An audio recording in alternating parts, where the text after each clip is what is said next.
maaha akhlaaqda bar bilaahi calaykum labadaas macallin maxaa u dhexayn doona waxaa u dhexayn doona waxaa u dhexeeya booliska maraykanka booliska ingiriiska waxaasaa u dhexeeya midna waxaa la baray xataa basoodda uma ogolaaye shacabka u dhowow salaan ha yeeli maxaa kuga qabtaa dheh midna basoodda kaa soo hortaa la bara macallinkana waxaa la baray dhulka isdhig soo dhowee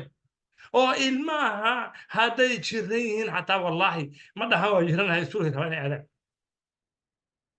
ilmaha ingiriiska ku nool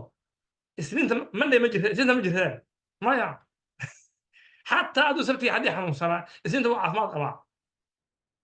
maxaa iskuulku rabaa laakiin hadduu shanta beri caafimaad qabay